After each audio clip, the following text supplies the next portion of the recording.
আসসালামু আলাইকুম everyone, welcome to my another video. আজকে আমি কোনো রান্নার রেসিপি নিয়ে আসিনি। আজকে আমি হাজির হয়েছি একটি ভিটামিনযুক্ত ফল আমরা নিয়ে। আমরা সাইজ দেখে বুঝতে পারছেন এটি বরিশালের আমরা। বাজারের দরের হিসাব করলে আমরা অনেক সস্তা একটি ফল, কিন্তু এর উপকারিতা বলে শেষ করা যাবে না। আমরা হজম শক্তি বাড়ায়, রুচি বৃদ্ধি করে, গরমে সতেজ রাখে, কাশি গলা ব্যথায় উপকারী, রোগ প্রতিরোধ ক্ষমতা বাড়ায়, রক্ত পরিষ্কার করে, দাঁত ও মাড়ি শক্ত করে, লিভার সুস্থ রাখে, ত্বক ভালো রাখে, ওজন কমাতে সাহায্য করে এবং রক্তচাপ নিয়ন্ত্রণে সহায়তা করে।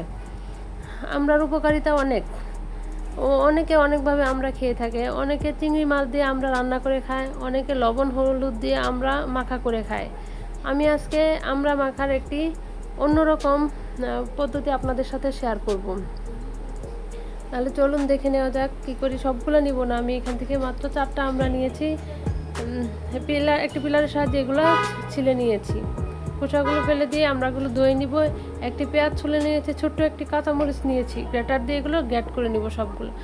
আমি বাচ্চাদের জন্য বানাচ্ছি তাই অল্প পরিমাণে কাঁচামরিচ নিয়েছি। কাঁচামরিচ, পেঁয়াজ সব কিছু আমি গ্রেটারের সাহায্যে গ্রেট করে নিয়েছি। একদম মিহি হয়ে এসেছে এগুলো, আমরাও একদম মিহি হয়ে এসেছে। এরপর এর সাথে আর মাত্র 2টি উপকরণ অ্যাড করব।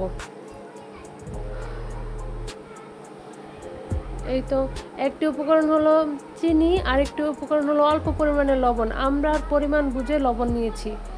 এখন সবগুলো একসাথে মিশিয়ে মেখে নিব। এটা একটা টক ঝাল মিষ্টি আমরা মাখা তৈরি হবে। আমরা টক চিনির জন্য মিষ্টি এবং মরিচের জন্য হালকা ঝাল, টক ঝাল আমরা মাখা। এই তো রেডি হয়ে এসেছে আমার আমরা মাখা। এই আমরা মাখাটা খুবই টেস্টি হয়। এই তো গ্রেটারের সাহায্যে সব কিছু গ্রেট করাতে একসাথে মিশে গিয়েছে, সব পেঁয়াজ কাঁচামরিচ সব মিশে গিয়েছে একসাথে। এটা একদিন ট্রাই করবেন অবশ্যই।